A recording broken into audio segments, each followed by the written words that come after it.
Most of us receive no direct guidance in the maturing of our sexuality. Perhaps we were given a book or endured the talk about how babies are made and possibly safe sex practices. But few of us were actively taught what it means to be a sexual man and how to will our sexual energy for good. Of course, we had teachers, silence, television, and porn often being our primary educators. And while some basic romance and bodily functioning can be learned here, these teachers are unable to teach us how our sexuality is part of God's good creation, reflecting his divine nature.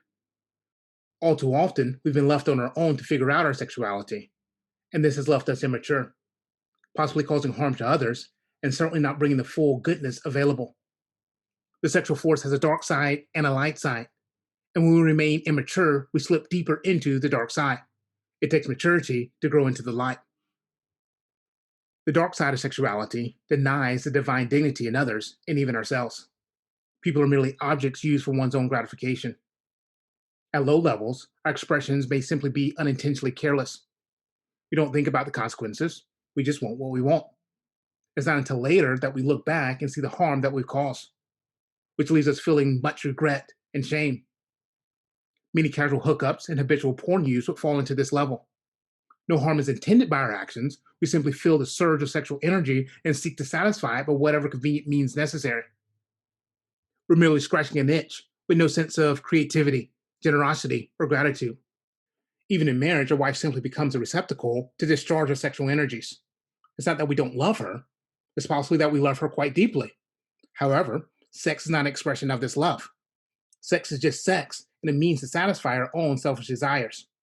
At higher levels, the dark force of sexuality can lead to compulsion, coercion, and abuse, and eventually become outright violent in expressions of rage and hostility.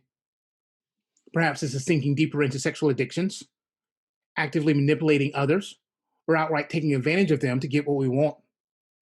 In the end, the dark side of sexuality ultimately brings death as it separates us from meaningful connection with others, God, and even ourselves. And all of this can have a passive side as well. Sexual neglect is when we essentially allow our sexual selves to die. Perhaps fearing the active side of dark sexuality, we repress our sexual energy and keep it underground. But this is still sin. We miss the mark when we allow the absence of the good. And the end result is the same, an absence of God's best, whether we're simply careless, willfully bringing harm, or allowing our sexuality to die.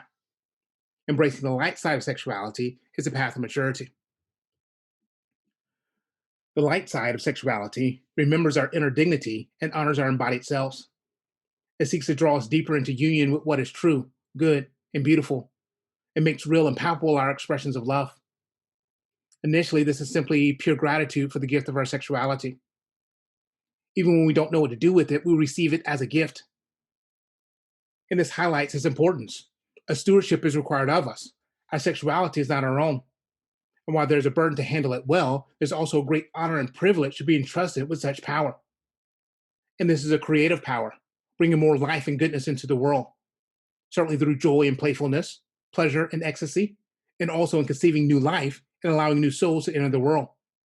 Sexual energy also touches the deep places of our soul, allowing us to more fully know and be known. The more we embrace the light, the more life we have.